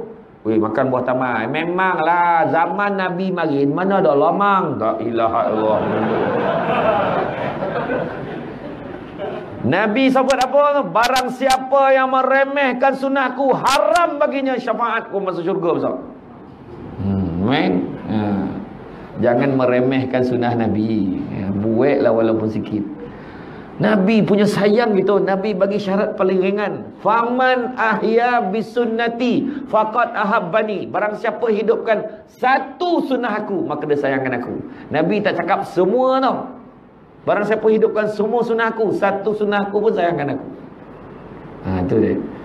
Tanda cinta Allah, cinta Al-Quran. Tanda cinta Allah dan Al-Quran adalah cinta Rasul. Tanda cinta Rasul adalah cinta sunnah. Tanda cinta sunnah adalah cinta akhirat. Tanda cinta akhirat adalah benci dunia, melainkan mengambil dunia sekadaran untuk dijadikan bekal akhirat besar. Maksudnya apa? Contoh, kereta besar dunia, tapi bawa pergi surau, pergi masjid, ada faedah. Rumah besar dunia, tapi dalam rumah tu kita makmurkan sebagai tempat perlindungan untuk mengaji, untuk semayang. Ingat, dunia bukan tompek tinggal, tapi tompek meninggal. Faham? Macam Bangla lah, Bangla datang Malaysia, dia makan sikit dia membubu nasi tu membukit. Lepas tu dia ambil kuah kari tu macam tu lah makan sap. Baru RM1 lebih. Duit banyak, bawa kapuk simpan kirim. Kek Bangla dia manusia paling kaya sekali, Kek Bangla tu. Bila dia balik rumah besar, makna dia susah kat sini, senang kat sana. Biarlah dia jalan pimpin tangan pun. Sesama jantan kan. Wah, dia kan. Biarlah dia baju bolang-bolang pun. Kau cakap lah. Biarlah polis tu gemar nahan dia pun tak kisahlah. Dia kerja, biarlah tahu kerja borek dia buat. Tapi mak nak tunjukkan apa? Kerja teruk-teruk dah ada menunggu dia kat Bangla besok, senang dia. Macam kita lah. Bila kita mengajar dunia, kumpul duit banyak, rumah besar, kereta besar, bini besar, semua besar. Sampai tu kan. Bila semua dah ada, akhirnya kita sayang nak tinggalkan dunia. Tu masalah Tapi bila kita rajin tanam saham akhirat, ni saham akhirat ni, kita sedekah, kita buatnya, kita tuang untuk akhirat. Tak sabar nak mati. Mati so relax ni. Itu sebab disebut seramai-ramai manusia yang bersia-sia di atas dunia, menyaksikan keindahan dunia, akhirnya tersentak tak kala nyawanya dijemput. Kerana masa tu baru sadar yang karung bakal nak buat akhirat tu kosong lagi, tak ada apa-apa. Jadi bersyukurlah kita menjadi ahli surau dan ahli masjid. Syukurlah. Bukan semua orang tahu. Kita pergi surau semayang rasa macam biasa, tapi bukan semua orang Allah Ta'ala pilih pergi surau. Malahan ada orang meremeh, alah pergi surau belum tentu lagi baik lah. Memang ada orang cakap. Jawab macam ni. Presiden Alumni Debat Malaysia menjawab kan, poi surau belum tentu baik, memang betul, tapi ada harapan baik. Poi disco belum tentu lagi tak baik, memang betul, tapi belum pernah orang semain jemaah tengah tampek mengelinjang berjoget tu. Jadi biarlah kita ke surau, jago. Tadi tu baru cerita lisan tadi tu, panjang ni tu 7, ya Allah, buku berapa habis ni, boleh ni tak ni? Boleh. Okey. Kita cubalah berhenti sebelum ke sebelah ya. Agak kan. Cania pun ada kaki, kau jap dah sandar, kau jap tosul, kau jap luwih, kau jap bengkok, kau jap ni kan. Sikit ni. Pertama jaga lisan, kedua jaga pandangan mata. Ketiga jaga hati. Ni kita tengah cerita, kita sambung balik. Keempat jaga perut. Tadi pandangan mata tadi, balik semula. Lisan, hati, lepas tu pandangan. Pandangan mata jangan tengok benda-benda tak sekara. Dalam TV tu kita jangan salahkan TV tu banyak dah rancangan tak elok. Remote kat tangan siapa? Macam tu fikir. Banyak channel boleh tekan. TV 1 boleh tengok Forum Awal Islam. TV 2, TV 3, TV 3 Al-Kuliah pukul 5 petang hari Jumaat. Iyalah. Belum sampai situ tu. Astro Wasis 24 jam boleh tengok. Rancangan apa? Nasyid lah apa, zikir semua tu. Kan Al-Hijrah boleh tengok, hari-hari pun boleh tengok. Termasuklah kami 9:30 malam. Sebenarnya tak adalah, tak kira saya pun tak tengok kan.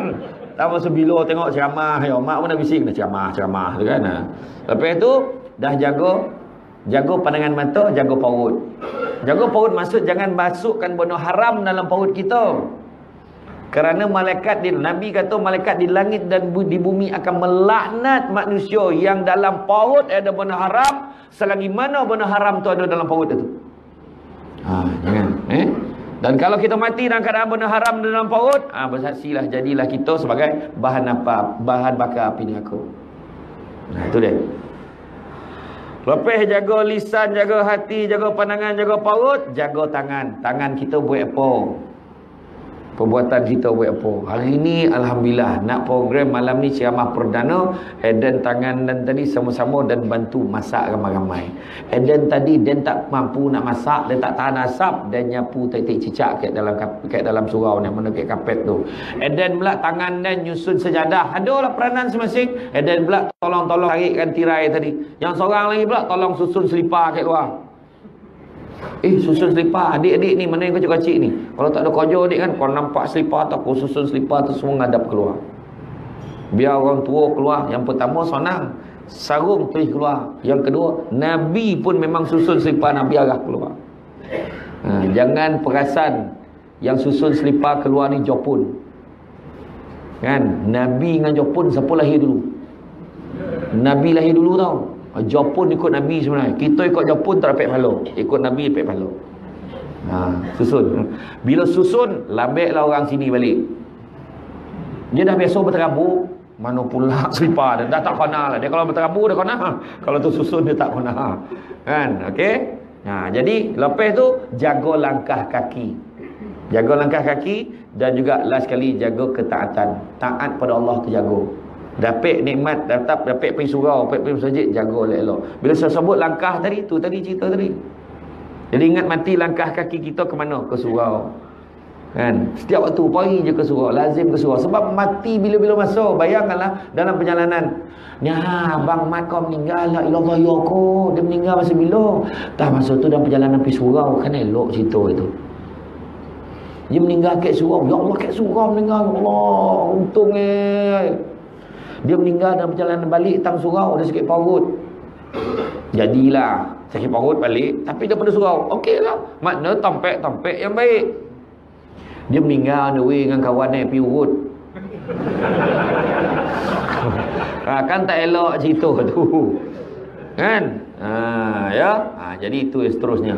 Okey. Kita balik semula kepada hati tadi. Tadi mati dah cerita. Kenapa hati tak tenang? Yang seterusnya adalah sudah lama meninggalkan Al-Quran. Al-Quran ni kena baca. Baca tu pula. Mungkin surau dah boleh dah buat. Macam siapa grup-grup pencen. Ramai ni grup pencen sini ni. Lepas zuhur semain jemaah tu kan. Lepas zuhur. Duduk ramai-ramai. Seorang jadi ketua. Baca. Bismillahirrahmanirrahim. Yang ketua tu. Dengan nama Allah yang maha pemurah lagi maha penyayang. Baca tafsir.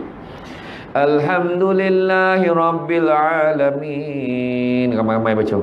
Segala puji bagi Allah Tuhan sekalian alam. Sampai waladhdallin amin. Selesai satu muka surat. Besok pagi zuhur sambung lagi. Kan? Lepas sambung lagi. Sebab dah masuk kita bukan hanya baca Al-Quran, tapi kita juga tazakkur, ingat apa yang ada dalam Quran. Tafakkur fikir isi kandungan Quran, dan juga tadabbur buat apa yang disuruh di dalam Al-Quran tu. Sebab ikutkan dulu zaman Nabi dulu Quran, bila wahyu turun, Nabi sampai ke sahabat-sahabat tu ingat tu hamal. Lepas tu beritahu kat orang lain pun macam tu. Tu ingat tu hamal. Ingat amal. Tak ada apa pun, tak ada bertulis, tak ada langsung. Jadi cuma pada zaman Saidina Osman, kelihatannya petanda-petanda dah nampak orang yang menghafal Quran ni ramai yang meninggal. Dah tak ramai. Jadi takut Quran tu hilang. Maka dicetak Quran tu, ditulis. Tu jadi mushaf. Apa? Mushaf Osman itu. Tu sebab jadi kita sekarang ni pula dah ada tu, jangan baca saja. Tu sebab kena faham apa ada. Sekarang dah tak ada sebab tafsir Quran sekarang ni semua dah canggih-canggih. Ada tu tokan dia lah ngaji. Kita lah dongak. Apa hal kan? Baca. Malahan siap ada tafsir. Lepas tu ada lah warna-warna. Ni tajwid hukumnya apa? Ni mat arif, ni sukun. Ni mat iwat. Itu kan? Lepas tu ada pula dia ada lah color lain. Sebab-sebab turun ayat ni.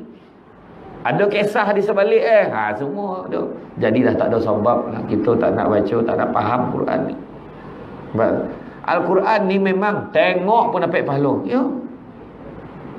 Empat perkara yang mana kita tengok dapat pahala. Belum buat lagi. Tengok dapat pahala. Pertama, tengok mak ayah.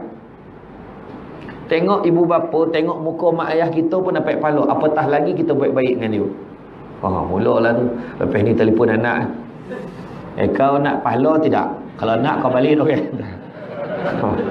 Macam tu lah puasan. Kau tengok muka mak kau ni, pek pala kau tu. Tengok macam tu. Tengok mak ayah. Kedua, tengok pasangan. Suami tengok isteri dengan kasih sayang, dapat pahala. Isteri memandang suami dengan kasih sayang pun dapat pahala. Yang pastinya tengok isteri sendiri. Kau tengok bini orang, pek dosa. Kan jangan pukul rata pula. Dia pun bini orang tak dapat pahala dah, ya. Kemudian ketiga, tengok Kaabah. Tengok Kaabah pun dapat pahala. Buka TV, tiba-tiba nampak orang tawaf, tersandar kita tengok. Ya Allah, bila lah dia dapat pergi sana. Contoh kan, kita tengok. Dapat pahala tengok Kaabah. Apatah lagi kita pergi Mekah. Beribadah pula kat sana. Kumpullah duit.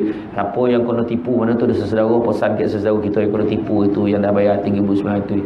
Sabar banyak-banyak, tu ujian Allah ya. Allah Ta'ala dah tulis kita tak lepas ni. Tu je. Manusia tu penyebab tu biar dia lah. Dia menipu tu biar kesat dia dengan Allah Ta'ala. Maafkan. Kan cerita tadi? Maafkan dia. Allah Ta'ala akan bagi. InsyaAllah. Bagi ganti insyaAllah. Sabar banyak-banyak. Sabar. Kita jangan nak gaduh dengan orang. Sabar banyak-banyak. Tu yang ketiga Kaabah. Dan yang keempat apa? Tengok apa? Tengok Quran. Tengok Quran pun dapat pahala. Apatah lagi kita membacanya. Sebut tentang tadi, tentang sabar tadi kan. Cuba tengok Saidina Abu Bakar. Ada satu ketika tu Nabi datang jumpa Saidina Abu Bakar. Berbual ni. Berbual dengan Saidina Abu Bakar. Tengah berbual datang seorang Arab Badui. Dia maki Saidina Abu Bakar. Pumpang dia bagi. Dia bagi dekat Saidina Abu Bakar. Bila dia bantai, dia balun Saidina Abu Bakar ni. Saidina Abu Bakar pandang dia. Berhenti dia jap. Tapi Abu Bakar sambung balik berbual dengan Nabi. Baik tak tahulah. Nabi senyum main tengok dia. Nabi senyum tengok Saidina Abu Bakar. Senyum main Nabi. Arab Badui tu disambung maki tu. Tuntang. Saidina Abu Bakar pandang sekali. Dia pandang, lepas tu dia pandang orang yang maki dia tu. Pandang. Lepas tu dia sambung berbual lagi dengan Nabi. Nabi lagi senyum dekat Saidina Abu Bakar. Kali ketiga dia maki, kali ni Saidina Abu Bakar bangun, dia tak tahan. Dia bangun, dia sebut segala binatang yang ada dalam kebun dia semua sebut dah. Memangnya jam tu lah riwayat tu, makna binatang-binatang yang ada dalam kebun Saidina Abu Bakar, daripada kambing sampai unta, semua sebut dah. Nak maki orang tu lah. Bila maki tu, Nabi bangun tanpa bagi salam, Nabi tinggalkan Saidina Abu Bakar balik rumah. Saidina Abu Bakar masa tu dia pergi kerja. Ni nak beritahu, suruh ingat orang pandan, kau nak ingat ni cerita. Bila Saidina Abu Bakar kerja Nabi, ya Rasulullah, maafkan aku, beritahu aku apa salah aku. Kau cakaplah apa salah aku, jangan biarkan aku terus bingung, kau cakaplah. Nabi kata, sesungguhnya waktu kau kali pertama dimaki hamun oleh dia dan kau sabar, bila kau sabar, malaikat berduyun-duyun datang ke topi kau mendoakan kau. Kali kedua dia maki kau lagi dan kau terus sabar, bertambah-tambah tu yang aku senyum tengok malaikat makin ramai dah, bergayut, senggayut semua dah, semua punya ramai Tapi sekali kau maki hamun, semua malaikat tu menghina kau, dia tinggalkan kau, dan tompek malaikat tadi diganti dengan setan. Dia pun bakar lagi. Kau marah lagi, kau marah lagi, kau marah lagi. Setan gantikan malaikat. Tu kau ingat. Tu sebab setan gomar bila kita gaduh tu. Terutama suami isteri. Macam ni. Kau cerai biar dia tahu. Tu setan. Ya. Kan nanti dia akan menyesatkan mana-mana kau cik. Setan kan. Allahu Akbar. Orang azan Allah Allahu Akbar. Lambat lagi sampai lagi maghrib ni kita. Kita poya tak kira. Dia lawan kat setan ni. Dia nak pergi kat surau. Dah lambat dah ni. Pergi. Pergilah. Tapi tak apa. Tapi tak sampai tak tidak ke ni. Tak apa. Rakaat kedua, ketiga pun tak apa. Kau pandai-pandai lah bagi alasan kan setan. Sampai lah dah sudah kau semayang. Tak apa, kau salam je. Dia orang kan perasan kau tak semayang. Setannya kau jauh tu. Main. Lepas tu kalau dapat semayang pula, tu memang setan datang. Jangan risau. Allahu Akbar. Setan tu masuk semua. Dia kerja dengan cau kek rongga-rongga kita. Hidung, kek telinga, kek pelipat-pelipat, dia pun sampai. Nabi dah beritahu, kalau ada macam tu, dia meragu-ragukan hati kita, pedulian tu setan tu. Dia tiup ke hidung kita, gatal. Allah Akbar, boleh cecek ni dah. Heran, tadi tak gatal, dah garu macam ni, dah pakai garpu dah. Kan? Lepas tu tengah semayang ni, kek telinga, kan air wuduk tadi dah mula koring tadi, mula tiup dia angin, mula gatal. Setan tu. Itu yang sami Allahu liman hamidah tu kan. Sampai dengan garu. Kan? Kayak colah ketiak gatal. Aduh, mulalah macam ni tangan nak naik atas kan. Ketiak, colah kangkang kita. Paling favorite colah punggung. Itu favorite tompek, memang tompek lepak utama dia tu. Itu yang kita semayang rasa macam terkontut tu. Allahu Akbar. Itu samsul debat dah pasan tu setan tu. Setan. Setan. Tapi kalau dah membobok bunyi kau pergi ambil semayang, kau jangan cakap bob setan. Orang belakang kau lah setan kan. Depan muka dan kan. Dia bangun bab setan dengan baik tak ada. Tu jaga. Ya. Jadi itu deh. Jadi makna tadi dah ke-6 kan Quran tadi. Ke-6 dan yang ke-7. Saya dah pakai tukar catat saya dah ada. Yang ke-7 adalah kenapa hati tak tenang, sebab qadakut. Yang ke-7 qadakut, bakhil. Qadakut dengan harta. Kan cerita tadi macam bangla tu tadi. Bangla tu tadi. Kenapa kita nak qadakut? Banyakkan saham akhirat bagi. Orang sedekah tak pernah miskin lah. Jangan risau. Sentiasa ada. Allah Ta'ala bagi ganti. Ya. Orang yang qadakut makin tak cukup. Ya. Itu sebab Allah Ta'ala uji muda dengan tua, uji lapang dengan sempit, uji sihat dengan sakit, uji hidup dengan mati, uji kaya dengan Kalau dengan miskin, uji kaya dengan kecukupan. Ada orang kaya tapi tak cukup-cukup. Ada orang miskin tapi cukup. Mak ayah kita mari semua susah, kebanyakan susah. Tapi tu sebab mak kita cakap, mak saya pun cakap, apa yang tak cukup? Makan, pakai semua dah bagi, cukup tak? Cukup. Dia tak tanya apa lagi yang tak ada, sebab banyak yang tak ada ni. Kan? Mak ayah kita dah ajar kita syukur dengan apa ada. Kemarin telur dadar tu, ya Allah, nek moyang sedap Memang lauk terbaik dah tu kalau telur dadar tu. Kan? Lauk sayur bening Jawa tu kan, terapung-rapung dengan sayur tu lah. Masa tu sebab tu yang mampu, tapi hari ni kita cari balik lauk tu berkat mak kita masak. Tu yang saya cakap tu dalam Selamat Pagi Malaysia tu. Mak kita ni punya sayang gitu. Dia masak telur tu pun dengan kasih sayang. Nak bukti kasih sayangnya, telur dadar tu, telur 2 biji, kambang 1 kali. Ikhlas dia. Kita sampai rumah mak kita, benda pertama mak kita tanya, dah makan belum? Betul tak? Dah makan belum? Tu yang pertama tanya. Balik rumah anak mak mentua, mak bini kita lah, mak kita, nak makan kau? Itu soalan ni. Nak makan kau? Kecuali orang pandan. Mak kita goreng telur boleh kembang 2 biji telur. Bini kita 3 biji kompot telur. Tahu kompot? Tahu tak kompot? Apa kono? Tak kembang macam mak punya. Senang ya. Lepas ni cuba niat dan masak dengan penuh kasih sayang. I love you bang, tengok bang, sebiji macam 50 biji telur. Tuan, tak ada orang panggil, betul niat beli tu lah. Kan? Saya tak cakap semua dah. Ni maknanya contoh. Kan?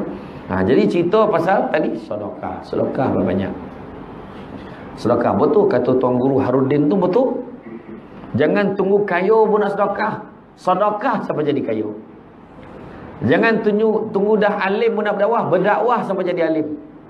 Orang kita ni satu penyakit. Bila kita nasihat kau, sebelum nasihat kau nasihatkan keluarga kau dulu. Keluarga kau pun tak betul je. Tu ayat kita selalu cakap macam tu kan. Jangan ambil fahaman macam tu. Sudah kita pun tak nak tegur orang. Kau nak tegur orang sebab benda tu wajib membetulkan kesalahan. Nabi makin pernah Nabi sekali dia naik ke atas bukit Safa, dia panggil semua penduduk Quraisy semua datang. Semua datang, apa hal ada yang datang sendiri, ada yang hantar utusan, dia hantar wakil. Wahai Muhammad, apa dia? Percaya tak kalau aku katakan di sebalik bukit ni ada segerombolan tentera berkuda datang nak menyerang kita? Percaya tak? Kami percaya wahai Muhammad. Maka percayalah aku diutuskan untuk menyelamatkan kalian semua daripada api neraka. Maka Abu Lahab kata, celakalah kau Muhammad kalau inilah sebab kau panggil kami semua. Abu Lahab. Abu Lahab ni siapa? Pak saudara Nabi. Maka boleh tak cakap, maka Nabi tak layak nak dakwah kat kita sebab pak saudara pun tak settle lagi. Macam tu yang fikir tu. Jadi kita kono bodoh tak betul, togu. Dan togu dan nasihat. Kau tak nak dengar, sudah. Macam tu yang cakap. Kan? Pergilah surau ramai-ramai. Kan? Kau jaga keluarga kau. Berapa ramai lagi keluarga kau tak pergi surau. Macam mana nak kira tu? Kan? Tak ada. Kita baik dakwah ni sampaikan dia. Jangan risau pula. Sedekah banyak-banyak. Nabi sedekah yang terbaik. Sedekah ni tak semestinya duit. Kasih duit. Sedekah ni mungkin contoh. Dan ni tak ada bodoh dan boleh bagi. Macam lah. Saya dengar penceramah gomah masak lemak cili api. Gue bosan kau lah orang perempuan. Jadi saya masak satu lauk je. Dia pun bagi, mam, ni yang mana ya mam? Bagi kat penceramah tau, salah satu lauk malamnya. Ya, imam pun tak boleh usik lauk ni dah. Contoh imam pun tak boleh usik lauk tu. Contohlah kan. Jadi tu pun satu bentuk sedekah kan. Masak lauk, kalau kita tengok dengan jiran-jiran kita boleh sedekah baik-baik dengan jiran kita. Jiran ni ada jiran 3 hak, jiran 2 hak, jiran 1 hak. Tahu tak? Tahu ke tak? Dah tak pernah dengar lagi. Okey. Jiran 3 hak, dia beragama Islam dan bersaudara dengan kita, dia talian darah dengan kita. Jadi dia ada 3 hak. Hak sebagai jiran, hak sebagai seorang Islam, hak sebagai saudara. Jiran Islam tapi bukan saudara, ada 2 hak. Hak sebagai jiran, hak sebagai seorang Islam. Yang ketiga, dia bukan Islam tapi duduk kat kawasan kejiranan kita, dia ada hak sebagai jiran. Kalau kita baik kenduri, boleh hajak dia, tak ada masalah. Datang tau, oh ya kah, tapi saya ada ceramah, buat ceramah sikit. Ya kah, siapa ceramah? Samsul Debat saya datang. Contoh dia kata, contoh lah. Contoh, mana tahu dalam dia datang dia dengar, suka dia dengar ceramah kan. Masuk di Islam, mana tahu. Dekat Simpang Renggam ada seorang YB Cina tu. Dia datang majlis kat masjid tu, kat Simpang Renggam tu. Dia datang bukan datang time penyampaian hadiah yo. Time ceramah pun dia dengar. Imam tu cakap dia ni memang minat dengan Islam, tunggu masa nak masuk je. Imam tu cakap Isra Mi'raj ke Maulud ke semua dia datang. Masa tu saya dijemput ceramah untuk meraihkan bakal-bakal haji. Lebih kurang berapa orang, 40 ke 50 orang nak macam tu lah. Lepas tu dia bucap dulu, saya mendoakan mudah-mudahan semua jemaah pulang membawa haji yang mabuk. Mabuk apa? Saya khabar pula mabuk pula. Tapi dia nak nyebut. Jadi saya ceramah, lepas tu saya botol, YB dia bukan mabuk, mabrur. Cuba sebut mabrur. Okey, mabrur. Tapi dia minat Islam, nampak tak? Itu saya cakap. Nabi sendiri, Nabi kalau Nabi masak, Nabi akan lebih-lebihkan, Nabi akan bagi juga pada jiran dia, walaupun jiran tu berbangsa Yahudi. Nabi nak tunjukkan. Nabi biasa masak, Nabi akan lebihkan kuah. Nak tunjukkan kalau kita masak lebihkan kuah tu pun sunnah Nabi. Kena lebih kuah nampak senang nak hirup, tak dapat pahala. Kalau lebih kuah, aku sunnah Nabi, apa dapat pahala macam tu. Kan? Jadi makna kata sedekah lah. Macam duit lagi baiklah. Lalu tabung jangan lolap. Nak mula dia kan. Senyum sedekah tu kek manusia, bukan kek tabung, faham? Lalu tabung sap masuk. Itulah senyum berbonyo. Lepas tu satu lagi sedekah 50 sen je. Kau ni sedekah 50 sen je, biarlah 50 sen. Yang penting ikhlas. Tu tak tahan tu. Iyalah, tapi 20 tahun kau sedekah macam 50 sen je. Manalah Bilal tahulah. Ya kelangkung bunyi. Orang lain sedekah senyap sampai kena kelangkung. Pada kelangkung kau tahulah 50 sen. Kan? Bukan apa, sedekah ni satu lagi sedekah tangan kanan bagi tangan kiri jangan tahu. Maksudnya jangan sebut lidah. Surau tu upgrade harga 35 juta. Duit dan ada 500 dalam tu. Tak ada lah, habis. Padam kat malaikat. Ungkit-ungkit baik apa. Orang perempuan ingat tu, jangan ungkit-ungkit. Tolong suami ungkit balik. Pasal gaduh ungkit. Rugi. Muflis pahala tu. Sampai abang buat macam ni. Saya masak hari-hari untuk abang. Malaikat padam. Pahala masak hari-hari padam. Saya picit belakang abang waktu abang lenguh, padam. Saya buat air kopi untuk abang bila abang sakit tokak lah, nyalah, padam.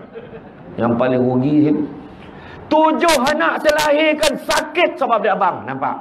Pahala beranak pun habis padam. Tak kau rugi. Nak marah, jangan ungkit tu dia. Sampai hati abang buat macam ni, abang tak konang jasa saya. Apa benar? Tak nak cakap. Nanti muflis kan, saya tak nak cakap. Abang fikirlah sendiri. Macam tu cakap. Kan? Tengok orang lelaki mana dia ungkit. Sebab dia tak tahu nak ungkit apa. Apa pula dia nak ungkit. Dia macam-macam dia cakap lah. Sonyap lah, dah tak ada je. So sonyap lah kan. Ya? Jadi makna kata tu 7 tu. Sedekah banyak. Sedekah tak pernah menjadikan kita miskin. Dalam ayat Quran dan surah Imran ayat 92 tu, belum sempurna kebajikan seorang mukmin selagi mana dia tidak menginfakkan sebahagian daripada harta yang dicintainya. Maknanya sedekah tu bondo yang kita sayang tau. Bondo yang kita suka. Contohnya baju tu kan, yang elok-elok bagi ke orang. Bayangkan bangsa banjir Mani Urai dulu punya teruk bagi kain dalam lama, singlet buruk, macam tempat nak buang sampah. Macam tu ke standard kita bagi sedekah tolong saudara kita. Tu kedai Cina tu, ada satu Cina tu, kedai kasut tu, kasut stok kedai dia bagi semua kasut baru tu bagi. Sebab dia biarlah dia stokah yang lain tu. Kalau kira stokah lah, dia bagi sumbangan, dia kata tak apalah, dia akan bayar dan dia tunggu stok baru kat kedai. Licin Nabi. Jackie Chan. Jackie Chan dia keluarkan duit dia sumbangkan 25 biji sekolah untuk budak-budak miskin kat Cina. Setiap satu sekolah kosnya menelan belanja 1 ke 3 juta setiap satu sekolah. Lengkap meja, kursi semua tu. Tapi satu ya kunci yang menyebabkan dia tak boleh masuk syurga walaupun dia buat jasa besar macam tu. Iaitu dia tak ada kunci syahadah.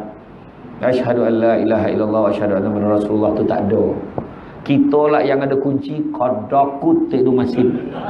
Kecuali orang padan. Jadi sedekah, lepas ni tabung, keluar dah lalu. Mana macam tu bagi. Tu semua bahagian kita. InsyaAllah orang yang sedekah tenang. Tapi biar terasa lalu tabung kan alamak 100 ya. Aduh. Mana sayang kan? Yang sayang tu patut bagi. Betul lah, sayang kau bagi. Zap, bini mengamuk sebab tu duit dia. Dia bosan tadi. Biarlah duit kita kan. Sap bagi. Mudah-mudahan Allah Ta'ala bagi ganti. Macam tu lah. Sedekah dengan jiran. Nyakak asyik goreng. Ya Allah Akbar, asyik goreng. Kau ni susah ya. Alah ambil lah. 1-0. Tak berbalik. Punya bingai ni jiran. Kau dah dapat kau balik lah mihun kau apa kau. La ilaha illallah. Esok tu bagi mihun 2-0. Lah tak balik-balik lagi bokeh ni. Sudah 30-0 sebulan. Beliau dia boleh tanya Assalamualaikum, dia nak minta bokeh. Assalamualaikum, salam, hari ni nak bagi apa? Salah tak malu Nak bagi apa ni? Tak ada. Kalau boleh nak bokeh, ada. Tak habis ya. Allah salah tak faham ni. Ni pulang bokeh kosong. Oh salah, janganlah jadi macam tu. Orang berbudi kita berbahasa. Kan macam tu. Bagi pulanglah balik. Kan adab itu. Bagilah. Sedekah yang terbaik. Nabi pakai jubah, sahabat kata, cantik baju kau ya Rasulullah. Bagilah kat aku. Nabi tahu masuk. Tukar, bagi baju baru tu. Baju kedua pun lawa baju Rasulullah bagi kat aku. Masuk, bagi baju kedua. Baju ketiga pun tangguh, bagi. Sampai baju komplet Nabi tahan, dah cukup. Ini je yang aku ada. Sampai tahap tu Nabi. Ya, kita macam tu bagi yang terbaik. Tahu? Ya, lawa tudung kat tun pelhayang. Baru lawa bagilah kat sen. Ya nampak. Pek bagi dah. Tak dapat. Assalamualaikum, salam ni kuih lapis Ya Allah selayang kau bagi dia apa banyak bahana. Kebetulan tak jadi bagi orang apa. Bagilah yang elok-elok. Jangan bagi elok. Sedekah yang terbaik biar ada makna. Kadang-kadang kita bagi sedekah yang jadi ada makna tu apa tau? Yang jadi ada makna tu bagi sedekah sampai kita pun dah terlupa. Orang jumpa kita, terima kasih bang, terima kasih apa? Marin abang tolong saya marin. Apa semua bagi saya duit apa semua. Alhamdulillah anak saya dah habis belajar. Ya kok alhamdulillah, mudah-mudahan. Kau dah bayar lu enggak masa tu? Dia tanyalah balik. Tak adalah kan. Tak apa, alhamdulillah tu semua Allah Ta'ala punya kerja tu. Eden cuma bagi apa yang dia boleh bagi masa tu kan banyak bona pun. Terima kasih bang macam tu ya. Jadi mudah-mudahan dengan 7 perkara ni dapatlah kita merawat penyakit hati kita yang tak tenang tu. Dan janji saya awal tadi, ompek pondok yang tuan guru tu bagi. Jangan terlupa. Kalau hati tak tenang, ompek pondok ni buat insya-Allah. Yang pertama selawat banyak-banyak. Selawat banyak-banyak. Bila kita selawat, Allah dan malaikat selawat pada kita. Yang kedua, jangan lupa istighfar. Sebab kita ni banyak dosa. Jadi dengan istighfar yang mampu untuk hapuskan dosa. Malahan istighfar ni juga salah satu daripada sunnah terbesar yang Nabi buat, Nabi tak pernah tinggal. Istighfar. Kelebihan istighfar ni ramai yang tak tahu macam pahala amalan kita. Kan pahala amalan kita apa ni dalam kitab amalan kita ada dosa-dosa kan. Bila setiap satu istighfar tu dia akan padam satu dosa. Satu istighfar padam satu dosa. Jadi kalau kita buat banyak, Katalah dosa ada 50. Contoh ni, contoh 50 dosa. Kita istighfar tu 100. Padam 50, mudah-mudahan yang lagi 50 dia akan buka muka surat semalam.